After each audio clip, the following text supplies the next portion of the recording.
We have a full agenda today, so I'm going to ask that we go ahead and get started. And if we will, let's stand for an invocation and a pledge of allegiance. May we bow in an attitude of prayer. Gracious Heavenly Father, thank you for this beautiful day in Washington County. We ask that you guide us, direct us, and lead us. Lord, may we follow your direction and honor and serve you in all that we do and say. And Lord, we just pray for the citizens of Washington County and their well-being. And Lord, just have mercy upon us. For it's in your Son's name we pray. Amen. I pledge allegiance to the flag of the United States of America and to the republic for which it stands, one nation, under God, indivisible, with liberty and justice for all.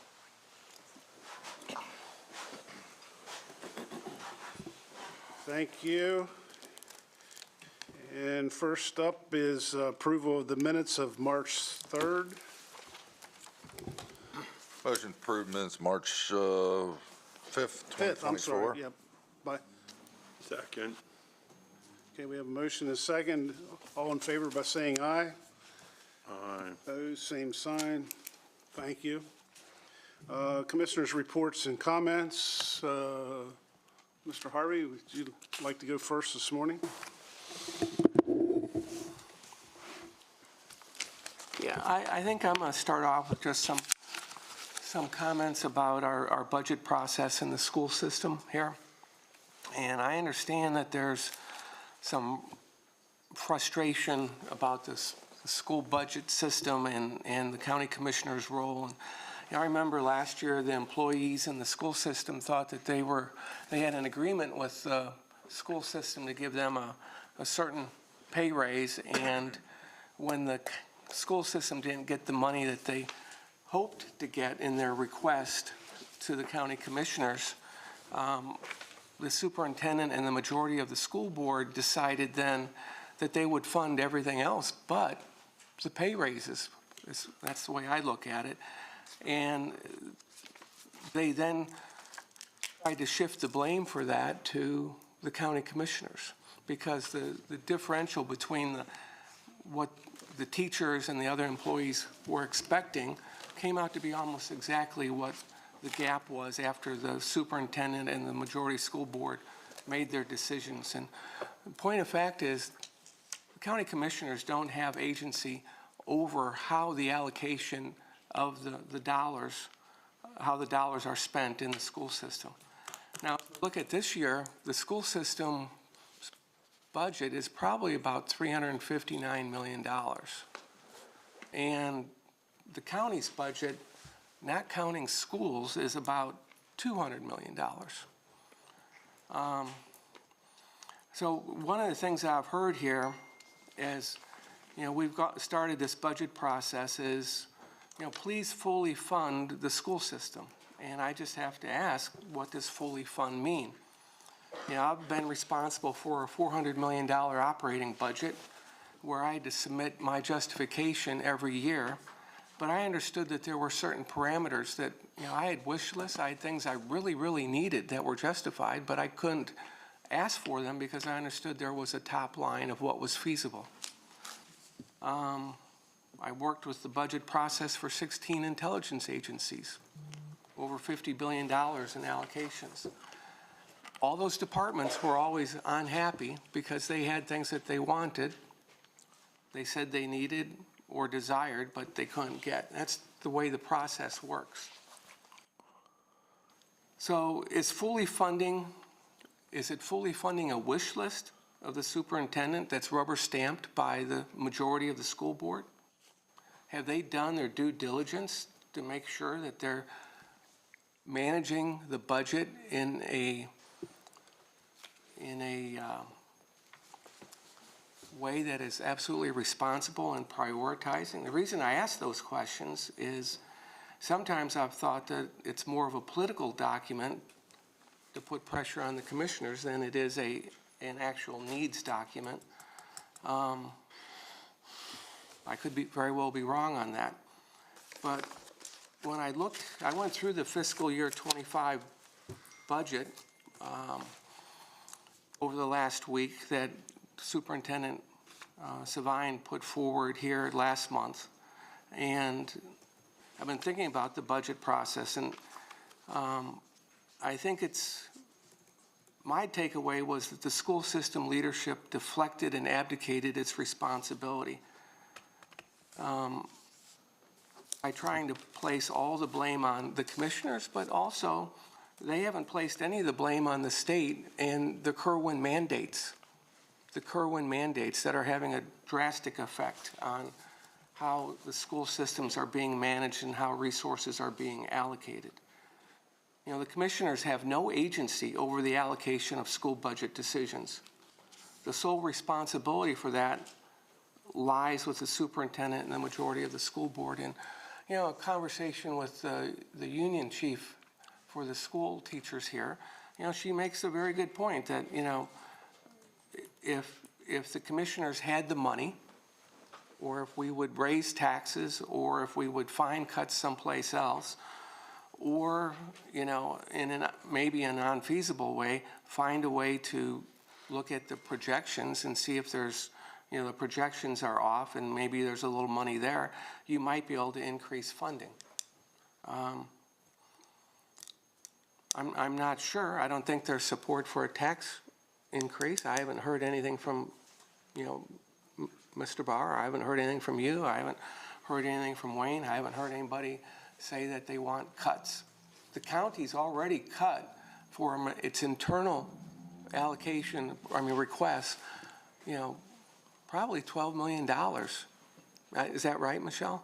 Almost 15 million. Almost $15 million from the requests, and I would say those were tempered requests by our departments who understood, you know, that we had some real challenges. Our increase in funding is only about $20 million year over year. Across the board, that would be about max 4 or 5% if you were to just allocate it. But we have some other overdue things that we are well behind on, and I talked about that at length last year. So just a few quick comments, you know, about a couple other things with the budget cycle. Given Maryland's revenues and projections, we see that the state is looking at almost $250 million less revenue right now than they were expecting. And we don't know what the implications of that are going to be for the schools or us or others. But it is clear to me that they're not going to have the money to finance the Kerwin mandates, many of which are very laudable, but they are probably overreaching.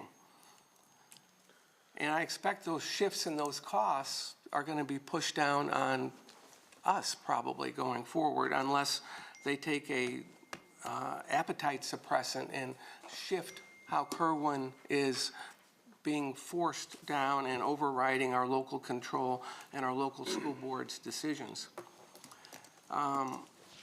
Second is, I'm concerned about a couple other things, and I'm just going to stay on this path. And I don't know if you're going to have anything to say or not. I might take up all the time, Randy. Oh, you're welcome to use a lot of my time. That's actually good. You know, there's a consolidation of 2 grade schools, okay? And we're told that the consolidation of the 2 grade schools is going to save $500,000 a year. The schools are going to cost over $40 million, so that's going to take, you know, decades, you know, to make it, you know, balance out. But the $500,000 a year savings gets chewed up real quick when the school system, the superintendent, hires brand new positions that, in my view, are not justified, like a deputy public relations employee from his old district in Virginia that is costing the school system nearly $200,000 per year. And over 3 years, over 3 employee hires for new positions, that chews up that $500,000 in savings like that. It's gone. So there is no $500,000 in savings. The commissioners have asked for a list of all new positions that were created and where they're at and what the justification was and where they are actually working. And they're not in the classrooms for the most part. They're in the headquarters. And how do you justify new positions that aren't being mandated by Kerwin when you have austerity? How many positions have there been over the last 3 years? Okay? Constituents have asked for them from the school system, and they are told to go through the FOIA process, and for some reason, they never get answers. We're the funding arm for them in part, and we don't get answers. Yet, you know, they're not adding to the classrooms except in the mandated areas.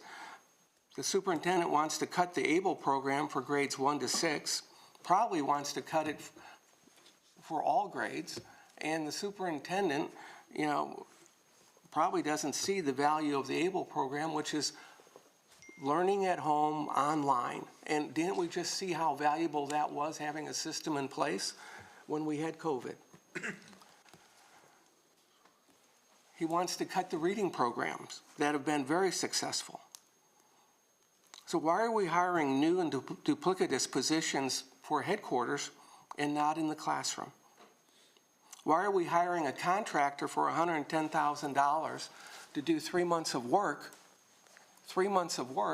that is absolutely the responsibility of the superintendent to do himself?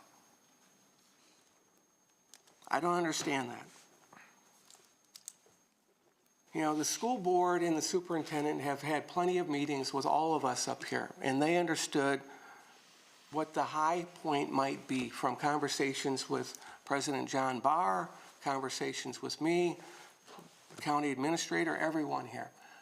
Met with school board members and the superintendent.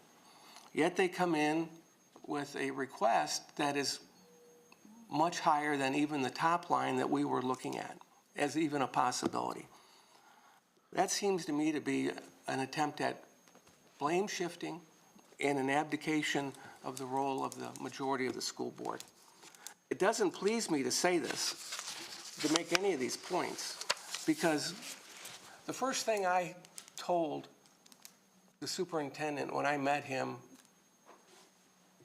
over a year ago, 15 months ago, was the most important thing in the school system, in my view, was taking care of the employees, from the cafeteria workers to the bus drivers to the teachers, and to hold to your commitments to pay the teachers the salaries that you had agreed to.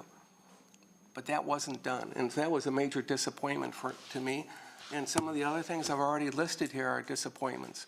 So I am, you know, troubled by the management and leadership there, and it makes me question the whole budget process as it's being submitted by the school system. And with that, I end. Thank you. Mr. Kiefer, would you like to go next? Yeah, thank you. Just two things. First, I'd like to thank county staff. I looked in our budget books, and you added a footnote to the Commission on Aging's request, talking about that the large increase as it currently stands is really just appearance sake for now, as we add the in-kind contribution for the building. And I just think that that footnote was added. I know it was also added to the health department, maybe other agencies. Just would like to maybe ask our news media to be a little more careful in how that's reported. It just makes a great appearance that there's a huge surplus going to the Commission on Aging that could affect their fundraising, when that's not actually the case. So just a little more due diligence there, I think, would be important. I'd also like to call attention there's in the Maryland House of Delegates, House Bill 1515, it's being called the everything tax, that adds a sales tax to some services that currently aren't taxed at this time. And it's estimated that for the average Marylander, their sales tax liability may increase by up to 50%. So as we go through our budget process and look at our tax rate and tax structure, I've been emphatic on no tax increase here in Washington County, but it's not just local government that taxes citizens. It's municipal government, it's state government, it's federal government. So we certainly are responsible for a portion of that tax burden on our citizens, but not the only portion. And we need to be mindful of what goes on in our state in particular. I mentioned Maryland's not the most favorable state, viewed favorably when it comes from a tax standpoint. And being the small state, the small county that we are, what happens in the 3 other states that border us, or what doesn't happen, affects affects our revenues. It could affect our citizens. So make it more affordable for them to maybe leave our community. So House Bill 1515, take a look at it. You may be paying more taxes at the state level. I think it's important to be cognizant of that. That's all I have. Thank you. Commissioner Wagner? Morning. I'm going to piggyback a little off of Commissioner Harvey and Kiefer's comments. I had somewhat similar notes down, but, if you see what's coming from Annapolis, this is budget season. Everybody wants money. I mean, everybody wants money. It's every year. It's nothing abnormal, and it's our job to try to figure it out. With that being said, as I think Commissioner Harvey mentioned, we actually, from our proposed budget from all of our departments, we're already down to cuts of $14,598,290. So we're tightening our belt. Also, as Commissioner Kiefer said, House Bill 1515, Annapolis is not funding us near as much. They've cut the Washington County Public Schools, they've cut HCC some funding, and they're cutting everybody funding. With House Bill 1515, just give you an example to piggyback on Commissioner Kiefer, you're going to be taxed on, I think I counted well over 120 services, things like service dog training, locksmiths, shuttle services, fitness services, pet grooming. It just goes on. I can't name 120 services, but I have a list of them, and it's just about everything you do is going to be taxed now, if that passes. Now, it might not pass this year, but it's coming. And it seems to be the trend at Annapolis is that's what's happening. So I think everybody has to be aware of this, see what's coming. I mean, we have several more years of this, if not more, of basically defunding everybody. And I think we all have to play our part in that, and maybe it's time to tighten belts a little bit. I don't think, as I think Commissioner Harvey said, I don't think anybody has proposed a tax hike right now. I think it's a bad timing probably because of inflation. I think that, people are struggling now. I mean, it's just crazy what inflation has done to every family. And it's just not a good time, despite what the news might say, it's just not a good time for getting rid of any surplus somebody might have or going in the hole further using credit cards or whatever. I mean, I think everybody feels this inflation from the grocery store to fuel bills to gas tax to gas. I think it's all there. And now you're going to get more taxes. So everything you do is going to be taxed. So I just wanted to say that I tend to agree with what both commissioners said. On a good note, thank you, Road Department, for clearing some down trees in the windstorm. Zane and Doug Levine did a good job of getting the crews out there and got some power back on for a few people. I don't think we had big power losses, but some did. And Flower and Garden Show this weekend at HCC. It's always a pretty good show out here, so you might want to stop out there. If it rivals the home show, it's going to be a big crowd and a lot to see. That's all I have. Mr. Good Klein? morning, everyone. To follow us about some Annapolis information. Speaking with Delegate Terry Baker the other week, fees, still are taxes. Terry says every time you turn around and they're trying to find revenue by increasing fees, same as the tax. One of the most disappointing things that we here in Washington County learned over the years is a lot of that money is never dedicated back to here, especially the gas tax when it comes to highway user revenue. So with that said, on a brighter note, I did briefly attend the 4-H Achievement Award Night. Over 250 people were there. The kids in 4-H were getting their awards, and it was very proud and nice to see families and kids involved in agriculture there supporting their children. I also attended the Leitersburg Volunteer Fire Company. They did have very good remarks about our career staffing there, that everything's working fine there, and they've been accepted there and as part of the team. Last night, I did attend the Funkstown Town Council meeting, and they have their annual event, the reenactment event in July coming up. This year should be larger than ever since there's no reenactments in Gettysburg. They expect a lot of Gettysburg reenactors to be in Funkstown for that event. It's a all-day event in the park with the reenactors, with the battle in the streets of Funkstown, I believe around 9 o'clock. Also attended a ribbon cutting ceremony for Brook Lane for their child adolescent residential center. The commissioners, if you recall, we agreed to support that facility with $1 million of the George Edwards Western Maryland Economic Fund. It's turned out to be a banner program. The state, once learning of that project, has now made Brook Lane's project a pilot program for that to be implemented across the state. With mental health, a big issue, especially with our youth. Commissioners, you deserve credit for recognizing having the vision to help support that program with that funding. And that concludes my report. Okay, thank you, Commissioner Klein. First of all, for me, it's kind of emotional. I opened the closet door this morning, picked out a suit that I wanted to wear, and lo and behold, in the pocket was the memory card of Andrew Fisher Wilkinson. Today, ironically, would have been his 53rd birthday. So our thoughts and our prayers go out to the Wilkinson family, Stephanie, Caroline, and Grant. And we just lift them up in our thoughts and prayers. And I'm sure they're grieving and really struggling. And today would have been his birthday. So for me, a number of comments. I feel like the lid's been pulled off the box. And Commissioner Harvey, I think, for well over a year, I made the comments sitting at this position a year ago that, number one, I was not in favor of lowering the income tax rate when it was done several years ago. I am in favor of moving it back up to 3.2, as much as that's hard to believe, and I know that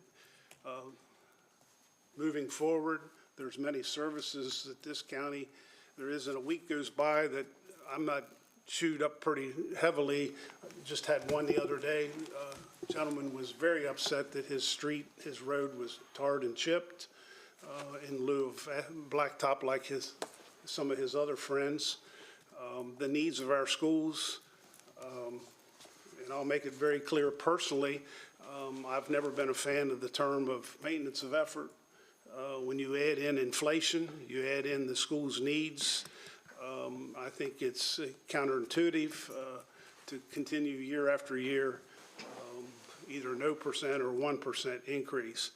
I have 8 grandkids in public education, and the stories I hear, the behavioral problems, the frustration of the teachers,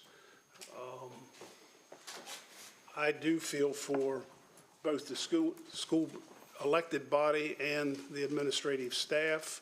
I think they've got a tremendously challenging situation, if you will. The lack of parental guidance at home. I had a teacher at our meeting 2 weeks ago at Funkstown corner me after our meeting. He said, "Commissioner, can we chat?" And I won't say his name and I won't say the school, but he has a student in, I guess that's junior high school, that stands every morning and screams, just screams. He takes him to the office, to the principal's office. They send him down and they look at him and say, "Why do you stand and scream?" He folds his arms, he looks at everybody and he says, "Because I can." And that's just the tip of the iceberg that I think our schools are dealing with. Again, I would like to give them additional funding, particularly if it's going to be used for instructional purposes and the mental health and well-being of both the students and the teachers. So I'll make that very clear. But again, I'm concerned, as has been mentioned here, we are faced with some tremendous challenges. Seems like the flavor in Annapolis is cut, and push everything down on the counties. The cost of goods and services are still increasing. I know we turn on the television, we turn on the news media, and we hear that inflation is curbed and subsided, and that's, I can assure you, I'm still semi-employed, and we were talking here earlier this morning, a commodity that the company I assist with went from $36 a bag to $44 a bag of material. And ironically, 4.5 years ago, that same bag of material was $19. And so it's just that little example is what we're all trying to deal with and struggle with, so. With that, there's a number of upcoming events. It's a very busy season. Springfield Farm Edition ribbon cutting, grand opening this Friday, the 15th. St. Patrick's Day Run Fest is Saturday. I think you're a celebrity in that, Well, I aren't don't you? know, I'm just asking everybody to participate in the 1 mile walk and contribute $15 to the Community Free Clinic. Good plug. Volunteer Fire Company of Halfway, 75th anniversary is this Saturday. Grand opening of River Bottom Roasters in Williamsport, Thursday. Excuse me, that's the following week, the 21st. Grand opening of the Admiral in Boonesboro, also on the 21st. The Chamber Bash is next Thursday, the 21st. And the Boonesboro Ambulance and Rescue Company Awards Banquet is Saturday, March the 23rd. And the reason that some of these are on this upcoming events list is we do not have a meeting next Tuesday, the 19th. So please keep some of these things on your radar and on your screen. And also, the next evening meeting with the commissioners is Tuesday, the 26th. And that is with the Williamsport Town Council at 6 p.m. So please keep those dates and times in your schedules. With that, any other comments or concerns here this morning from my fellow commissioners? Hearing none, I'll open it up to staff comments. And first up is Chip. Is Chip here? Yep, there. Didn't see you sitting over there. Good morning, Chip.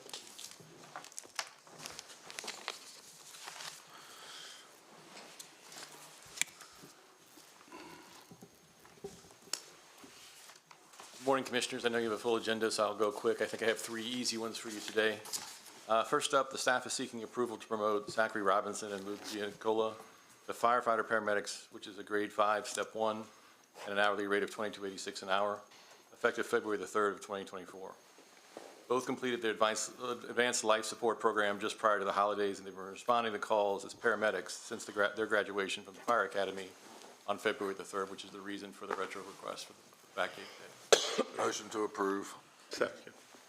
Okay. Motion and second to approve as submitted. All in favor by saying aye. Aye. Opposed, same sign. Thank you.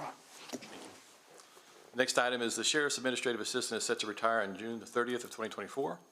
Staff is seeking approval to advertise and hire her replacement by April the 1st to allow for training on contracts and purchasing for the entire patrol division. Any fiscal impact will be covered by the vacant positions in the group. Motion to approve. Motion and second for approval. All in favor by saying aye. Aye. Opposed, same sign. Thank you. The last one is the staff is seeking approval to update a job title in IT. They would like to take the Network Engineer 3 position and rename it to a Cloud Solutions Architect. There's no fiscal impact to the change. The grade, which is a 15, the salary, and the position number would all remain the same.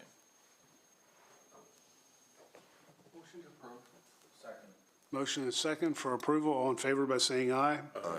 Opposed, same sign. Thank you. That's all I have for you today. Okay, Thanks, Chip. Thanks, Chip. County Administrator, Michelle Gordon. The last week has been relatively quiet. We did experience a number of downed trees and a little bit of flooding, and I'd like to thank our highway staff for their hard work and dedication to ensuring that roads are passable and that the public is safe. I also attended the Franklin County Area Development Corporation State of the Economy event, and there's no meeting next week, and that's pretty much everything I have. Thank you. Okay, thank you. Next item is citizens' participation. We have citizens here this morning. Like to come forward? Yes, sir. Morning, Commissioners. My name's Greg Huntsberry. That's my wife, Stephanie. You want to come The morning of September 1st, she was returning home from Have your wife come up and is that your daughter? That's a That's my granddaughter. granddaughter. I need his address. Can we get your address? 4319. Oh, I'm sorry. 4319 Main Street, Roarsville.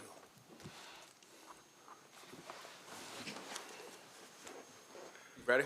Okay. I'm sorry. She was returning home from Sharpsburg Elementary School when she encountered Alpha Space, which is you guys' contractor. They were on Millbrook and, what's the other one? Hog Mall. The next morning, I get up, I see her car's covered in this white plastic. I immediately walked outside, I'm like, what is it? She didn't have a clue she even ran through it. So I get down to Hog Mall and take pictures of the stop stick that they installed. You can see her Continental Crosstrack, the same pattern in the stop stick. So the problem with the stop stick is I install these things. I've been doing it for 20-plus years. That road's tar and chipped, as you were saying, which I could care less about. But they installed that thermoplastic, it's over 400 degrees on the rocks. So it didn't adhere to the blacktop. It spun up inside of her car and got all over her car. So we contacted Alpha Space, y'all's contractor. He told us to give us a price. We got a price from Sheehy. They immediately knew it was thermoplastic. He said this will have to be sanded off and repainted. We turned the price in, nothing from him. He said he is not responsible for it, so we started contacting the county.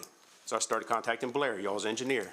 And we're going back and forth. Well, here we are 6 months later, and they're telling us to turn it into our insurance company. When we have all the picture and all the proofs, nobody installs this stuff in Washington County but Boonesborough, State Highway, and Washington County. They're the only three. And them roads are Washington County roads. The guy was, I just wanted to let you guys know, but he was very unprofessional. I mean, I deal with this stuff every day, the same stuff that you guys are dealing with.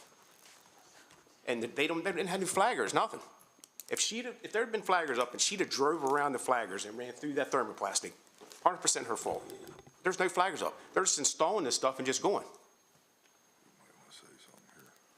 So every one of you is talking about inflation. There is no reason I should turn this over to my insurance company. Zero. She wasn't getting a response back and forth. I'll let her talk if she wants. So I told her to start CCing you guys in it so everybody could see it. I did. Looked through the emails. I did through the emails. And the guy from Alpha Space came down and my husband showed up as he was there and he looked at everything and he says, go get an estimate. So I went and I got the estimate and I turned it into him and then, no, I'm not paying for that. I'll reach out to our department just to find out what the status is. Yeah, Yeah, your insurance company, they contacted us They last week. contact That's why I'm sitting here right now. They said, turn it into your insurance company. That's what your insurance company told us. Okay. So, I mean, you don't put thermoplastic down on tar and chip. It's over $3,800 worth of damage to my car. Yeah. Because it's thermoplastic and it's stuck to the paint. We just bought the car. If I'd have been in my old pickup truck, you guys, I wouldn't be sitting here right now. It seems to me what's right, and we don't usually talk during Yeah. this, but I think this has got our attention. It seems to me what's right is right and what's wrong is wrong. And it's not your fault that they There were let no you come signs. through an area where your car got wrecked. That's just my opinion. I don't know all the details. It's right here, just listening to you. That's all, and I'd be infuriated too, so. we tried to get it off of the paint and the plastic and everything, and they said, the guy at the body shop said it's not gonna come off, it's through the clear coat. I'll follow up with the department just to find out what the status is, and we'll reach back out to you.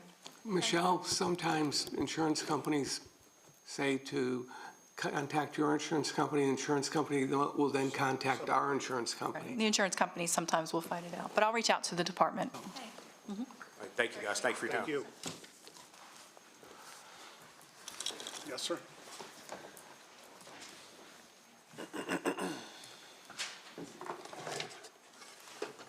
Rick, right? Yep. Good morning, Rick. Good morning.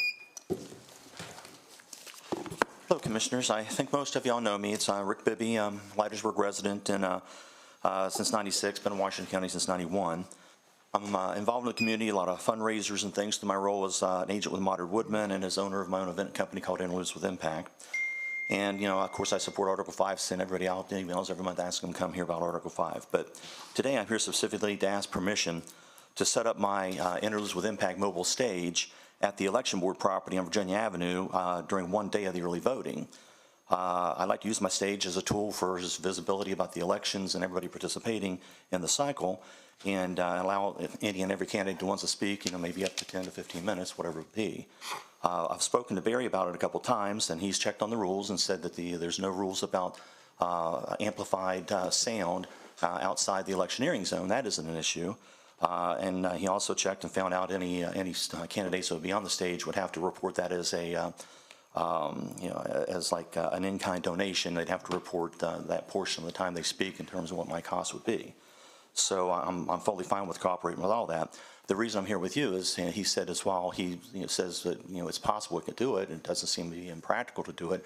He can't grant me permission because that property is owned by the county, but I'd have to seek county permission to be able to set my truck up. It's a 16-foot box truck with a stage that folds down, so it's about a 20 by 20 foot footprint that I'll set up, and then I'll set the canopy up and over top of it, put some speakers out there, and anybody who wants to speak during, I'll pick one day there, and if we so get this one approved, I would offer to do it in Smithsburg and also Boonesboro also as a way of trying to, again, be involved with the election cycle on a bipartisan basis to let everybody, have that opportunity to have their voices heard during the process. So I'm basically here just asking you if you could consider allowing me to have permission to set up on the Virginia Avenue property on the more or less the south side up against the grass barrier that goes towards Halfway Boulevard, kind of over there, kind of as out of the way as I can be, but still visible, and then have the amplified sound that people could come out and speak and people could listen, and maybe it makes a difference in somebody's vote, maybe it doesn't, don't know, but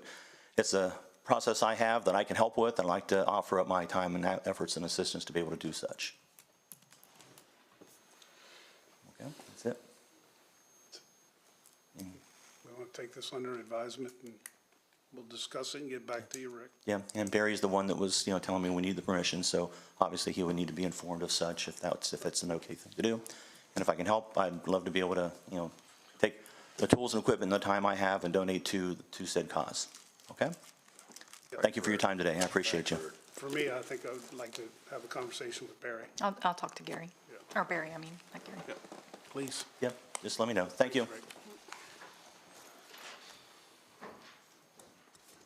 Other citizens' participation?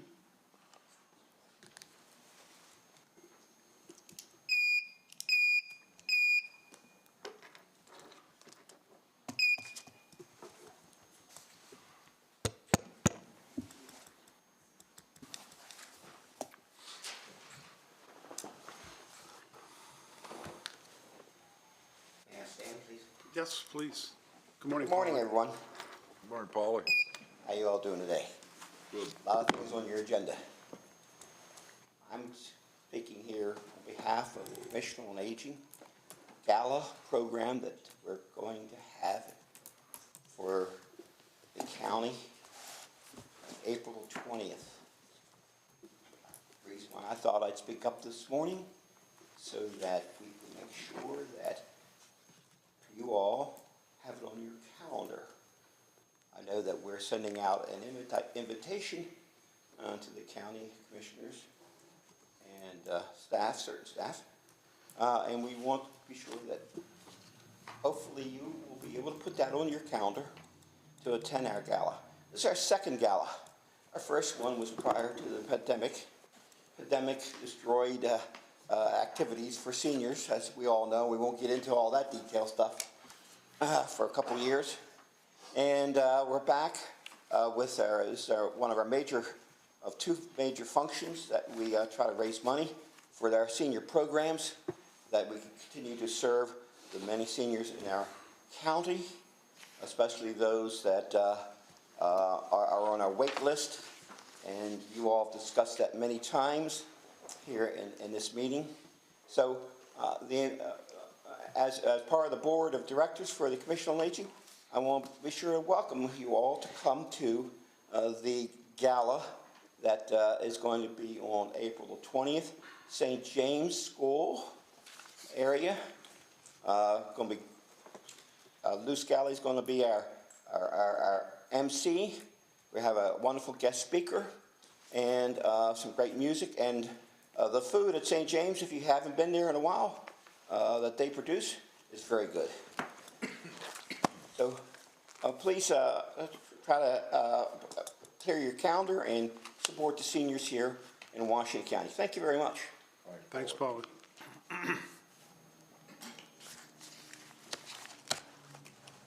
Any other citizens' participation? Good morning. Good morning. We're here on the recommendation of Mr. Jonathan Horowitz after an initial contact with the county. So I will read what I've written. I'm sorry, your name and address, Oh, please. my name is Kirsten Burnett. I reside at 8213 Mapleville Road in Boonesboro, Maryland. Just find where you want his to. Terry Wishard.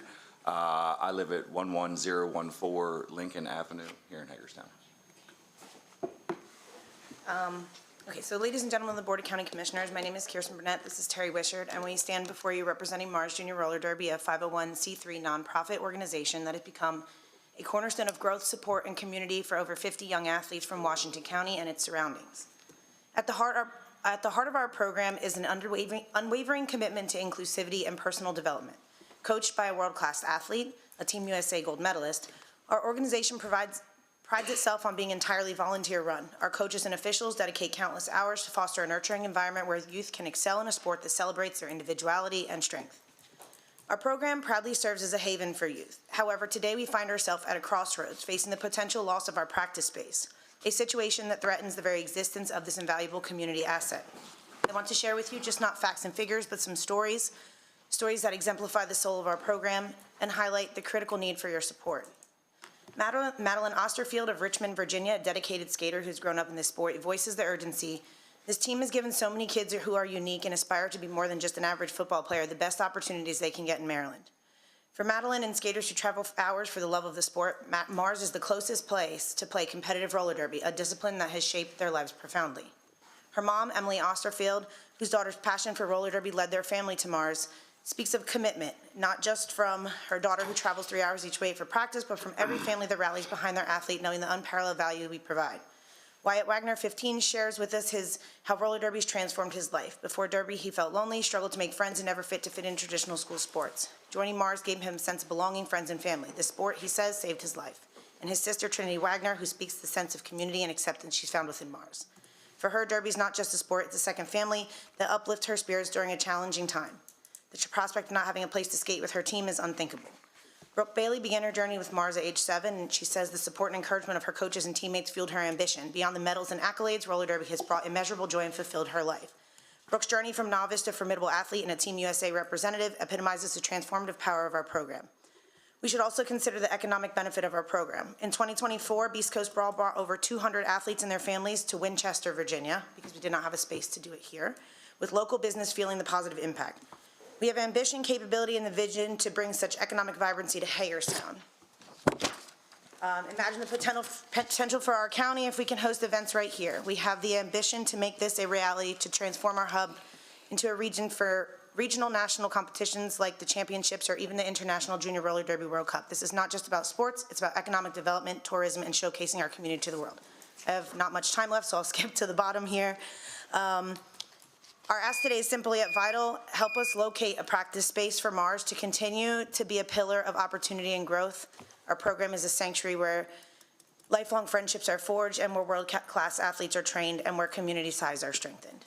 I have more, but I ran out of time. I have packets, 5 packets of this information, along with letters from the children and a document from our overseeing organization that talks about what we need and what our gear is made out of. So I can provide those to you if you'd like. Yeah.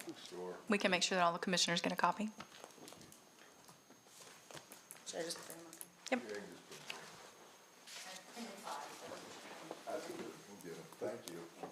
Thank you.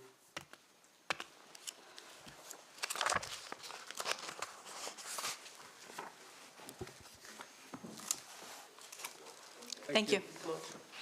Other citizens' participation?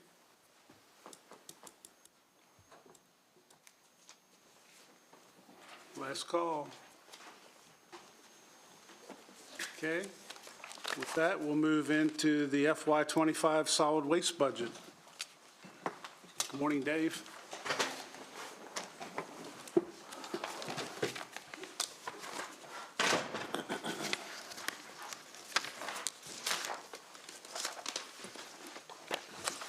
Morning, Commissioners. Dave Basin, Deputy Director of Solid Waste. I'm here this morning to present to you the FY25 solid waste budget. There will be no proposed rate increases this year. We are increasing the budget by 8.42%. Most of that is salary adjustments. We have requested one full-time employee, another way clerk. We have included some adjustments to other positions as far as upgrades and whatnot. And we are requesting 3 new pieces of equipment leases in this budget cycle. Do you have any questions, anything you want to discuss specifically? Did you have anything rolled over from last year that we thought we were going to be purchasing that we didn't purchase last year that's going to be purchased this year? No, everything that we had hoped to get last year, we did. We've kind of got it scheduled how we're replacing equipment. And then, are you anticipating any new requirements or mandates from Maryland Department of Environment or federally? We are dealing with the new landfill gas regulations that they passed, but that's kind of already in process. So we're working with that. We brought the landfill gas project to you a couple weeks ago. So that's dealing with that, but that won't cost us anything. Okay, and then the solar fields that we're going to be putting in there, eventually those will start to provide some additional income to be directed at this, or will it go in the general funds? In the future? Well, the current solar fields, we get the revenues from that since it's on landfill property. Okay, So I assume the new one will be handled the same way. okay. And the landfill gas will provide some additional revenues as well once that gets in. Thank you. Okay. Any other questions?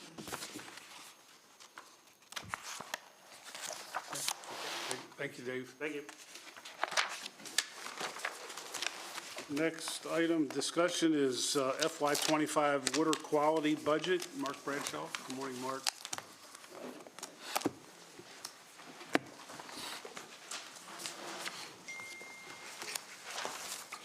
Morning, Commissioners. Mark Bradshaw. Good morning, Kelsey Mace, Chief Financial Officer. The Water Quality Fund includes the Utility Fund, Water Fund, Sewer Fund, and Pretreatment Fund. Something important to keep in mind related to these funds is that they share employees and therefore wages and benefits are allocated based upon prior year between the funds. First, we'll go into the Utility Admin Fund, which includes supportive services for water and sewer operations of the Water Quality Department. Services provided include administration, laboratory testing, and maintenance of vehicles and utilities. The budget increased by $393,000. $397,000 were related to wages and benefits, and we also saw a decrease of $31,000 related to operational costs, mainly as a result of software support and insurance and utilities. The Stormwater and Watershed Department budgeted at $785,000 saw the largest percentage increase due to the new personnel for MS4 compliance. This department is fully supported by the general fund and not supported by water and sewer rates, as the duties in these functions of the department could be housed under the general fund as they are in other jurisdictions. The Clean County department budget at $283,000 is supported through the stormwater retrofit project in an effort to meet the needs of the NPDES permit in most effective and effective manner. Does anybody have any questions regarding the utility fund?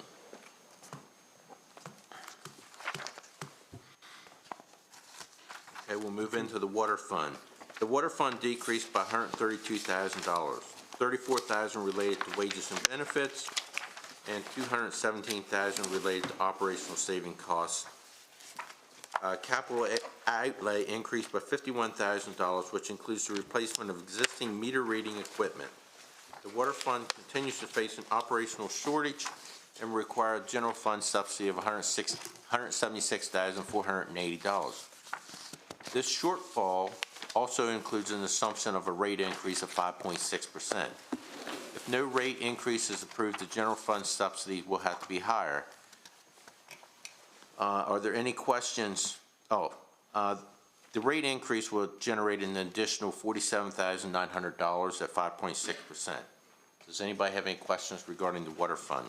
So you're going to say the same thing on sewer fund, I'm sure. It's a different rate, yes. So you can get done that, the sewer part, but I'm just now curious. It sounds like we have to raise the price of the water and sewer. We are recommending that, yes. Are you going to get to the point of how much per household or average? Yeah. Yeah, Okay. it's in your packet, it's Okay, good deal. on the sheet, what we were There's proposing. 500 pages here, Mark, I'm telling you. It was handed out Yeah, separately. no, I'm going to There's a go over separate the rate packet. increases with you whenever he's done. Good, thank you.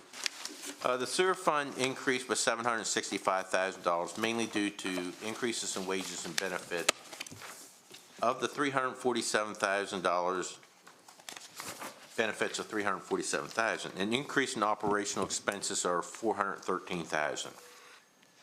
Fund balance of $1.93 million is being used to bridge the shortfall. The budget does include an approximate 6% increase in rates. 6% increase generates $562,100. We would like to bring to the Commissioner's attention that the joint sewer service agreement with the City of Hagerstown for the Morgansville area. The county is in the process of redirecting the flow from Morgansville area to the county's treatment plant. Therefore, approximately 1,700 new customers will become our customers that are currently billed by the city. Does anybody have any questions on the sewer fund? Could you elaborate just a second on what you just said?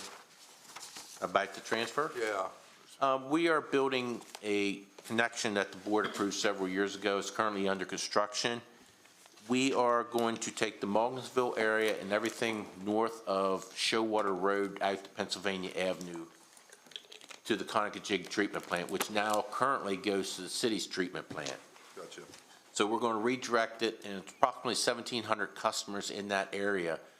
Once we transfer the flow to the Conococheague plant, those people will now become Washington County water and sewer So that's customers. basically a Morgansville area. What's that do to their monthly expenses or quarterly? We looked at that previously at the Morgansville meeting. There, we pulled several, low user, medium user, and a high user.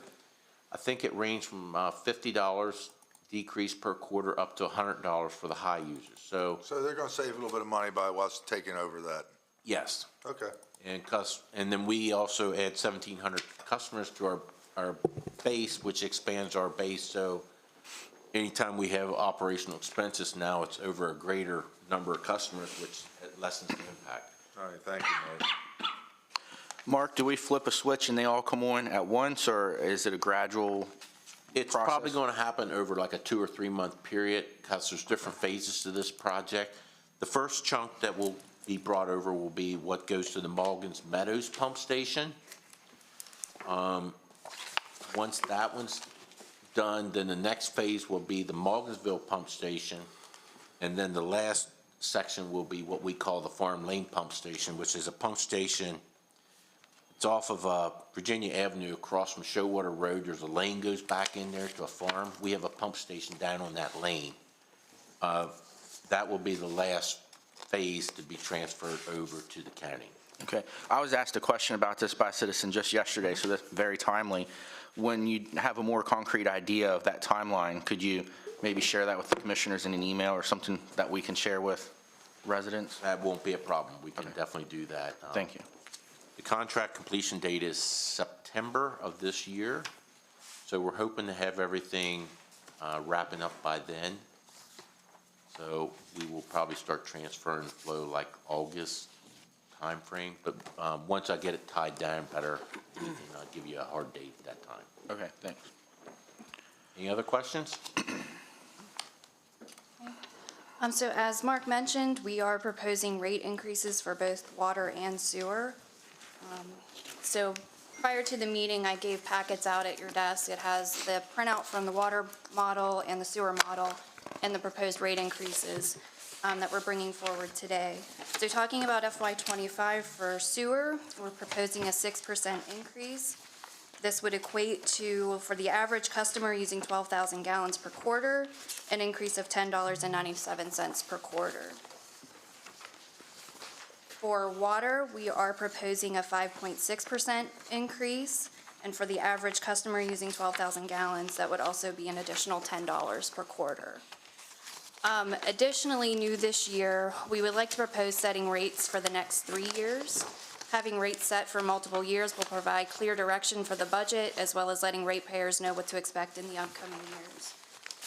So included in your packet is a sheet that looks like this, and it has what the proposed rates would be for those 3 years.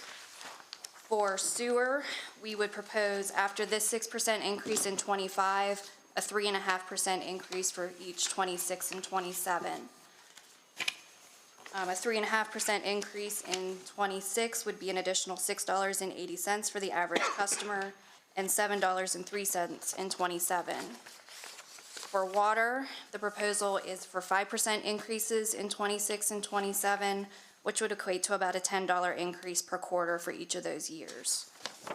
So, it sort of goes back to the commissioner's comments, prices just keep going up. So, if my math is correct, this proposal here at 5.6% and 6% is a revenue increase of 600,000 or a little bit over that? Does that sound right, or am I way off on that? For sewer, the 6% is about 560,000 more. And you add water, it's below over 600,000. For water, it's like 48,000, just because there's Okay, so. such a small customer base in Combined, our they're over water. 600,000. Yes. So what's that do to our, to say that, we're revenue of 600,000, what's that do to catch us up right there? Well, that's why we're proposing a larger increase in '25 and then smaller increases in '26 and '27. It doesn't even It begin. catches us up. I mean, it doesn't get us to where we need to be, the increases for that. If we were to do an actual catch-up, I don't have those sheets with me, for water, it was like a 40% increase in '26 would be needed, and I think for sewer, it was close to that as well. And we did not, correct me if I'm wrong, was it last year, you're sure we didn't raise those percentages? Is it we stayed flat? So for sewer, the last increase was in fiscal year '22. For water, we had done an increase in '24, but there was no increase in '23. Okay, thank you. So Mark, the input costs for chemicals and all of that have gone up very high, right? The last bid we had about 6 months ago, the minimum increase was 20%, the highest was 50% on the chemicals. Right, so.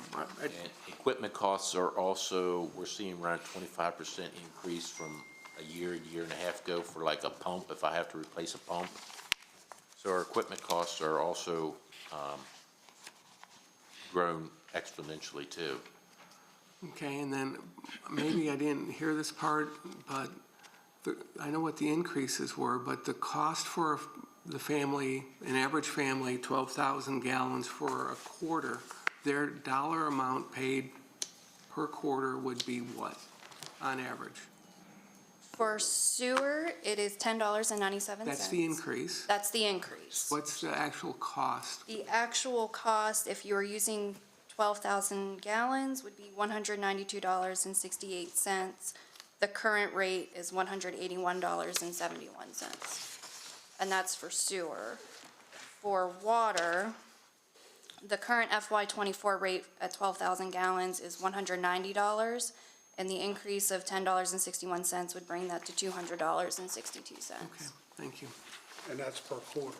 That's per quarter. So that's about $22 a household per quarter on 12,000 gallons. Yeah. Yes. And the increase for water for fiscal year '24 was 4.7%. Okay, thank you. So for today, I just would like to get consensus to move forward with the rate of taking these rates to hearing for both '25 and the proposals for '26 and '27 as well. It's actually the norm for organizations to come up with a 3 to 5 year rate structure rather than approving them on each year. We'll still review it on an annual basis to make sure that our proposal is in line with what we had originally recommended. But this is actually kind of the norm to, approve a 3-year rate schedule. It's unfortunate the costs are going up, but that's the reality of the world we're living in today, especially substantially on chemicals and other inputs. I support this from a, if we have consensus. Yeah, I'm okay with it in the future. I know you just gave it to me, and I appreciate that. I'm just curious more than anything what the inflation costs are doing to us. Because that seems that, I think everybody realizes it's just nice to have that knowledge that, okay, it's costing us 25% more or 50% for equipment. And, I mean, it's not like we're just trying to dream up a way to make more money. We're just trying to break even here. And infrastructure costs have increased by 300% in the last 2 to 3 fiscal years. Substantially. Okay. Other questions or comments? Thank you. Thank you.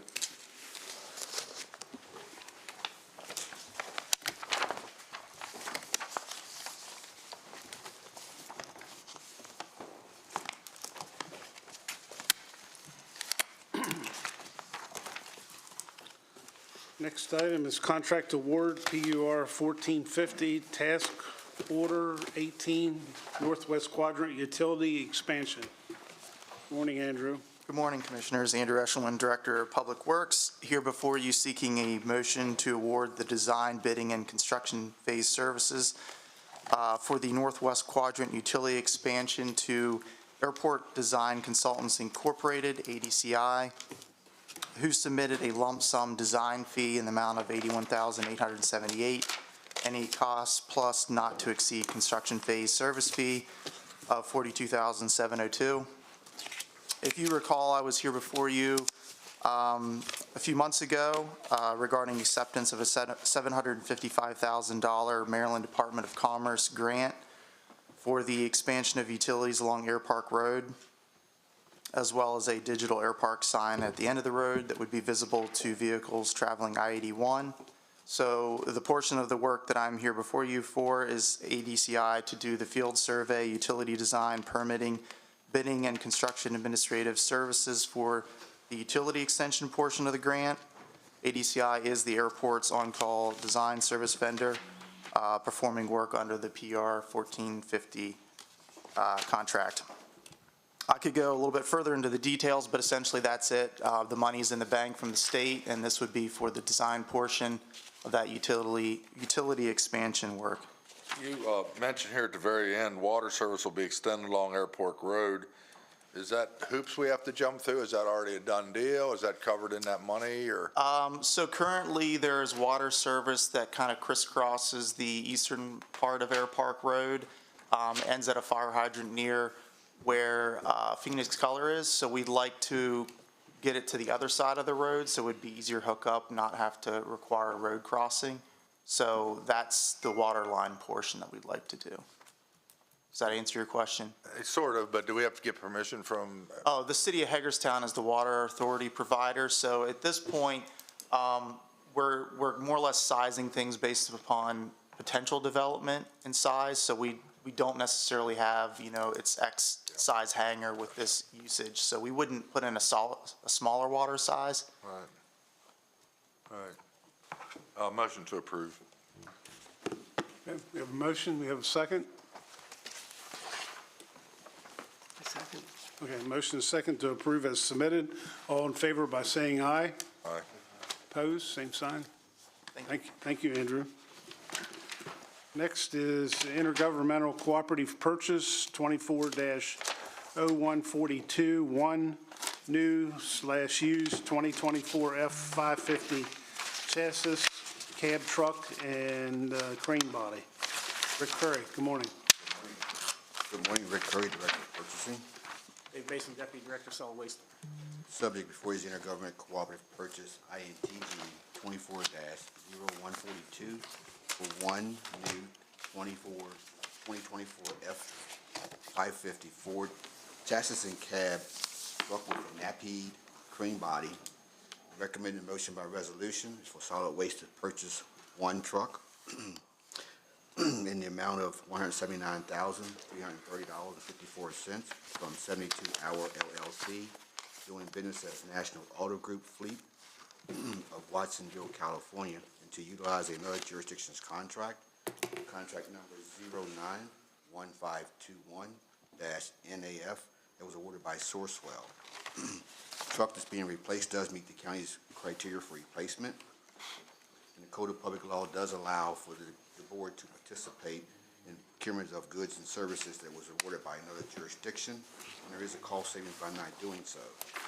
And as you can see in the ARF, there is money for the purchase and the fiscal impact. We have concurrences.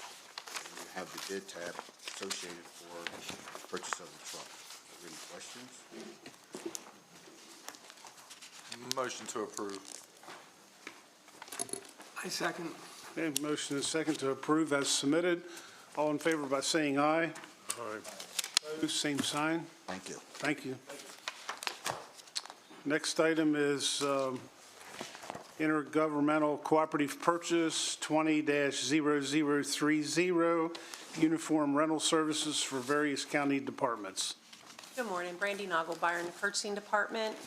The subject matter I bring before you this morning is the Intergovernmental Cooperative Purchase Contract, INTG 20-0030, uniform rental services for various county departments.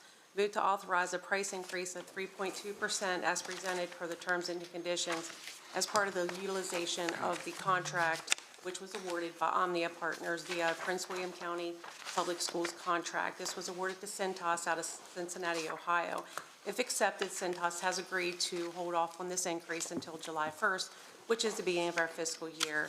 The contract was originally awarded by the board on April 16th, 2020. We are in the first year of the second optional renewal for this contract. We are still benefiting by direct cost savings for these services due to the economies of scale the contract has leveraged. Funding is available for this increase in various departments' accounts. Motion to approve. Second, just a question if I can, Brandy. I don't see any dollar amounts on here. What would you like?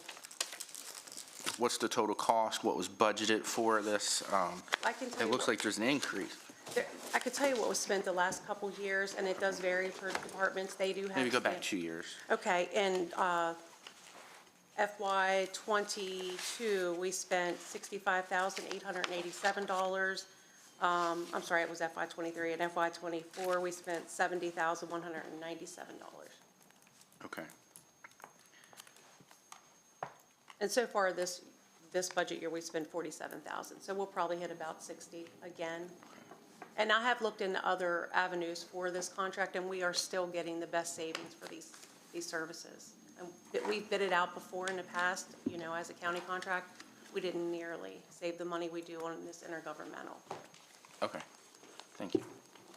Other questions? Do we have a motion?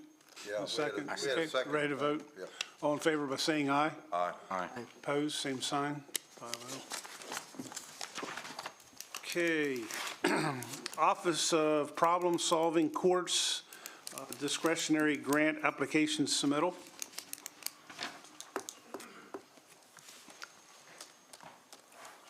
Good morning, Richard Lush, Grant Manager, Office of Grant Management. Jennifer Bricker, I'm the coordinator with the Drug Court Program. Today, we are requesting a motion to approve the submittal of the fiscal year 2025 Office of Problem Solving Courts discretionary grant application requesting $320,950.50 and accepting the funding as awarded. The Office of Problem Solving Courts discretionary grant is to assist with the operational expenses and ancillary services of the Drug Treatment Court. These grant funds will be used to operate the treatment court, which will provide supervision and access to services for court-involved substance-dependent participants. The program will reduce substance abuse and criminal behavior while increasing positive community involvement and overall individual family functioning. These grant funds will allow better access to justice and treatment services by assisting with transportation, providing frequent drug and alcohol monitoring, case management support services, educational and vocational access, and numerous other services. Motion to approve. Second. Okay, we have a motion and a second. Any other questions or comments? Hearing none, all in favor by saying aye. Aye. Aye. Opposed, same sign. Thank you. Thank you. Approval of zoning map amendment RZ 23-008. Good morning, Aaron.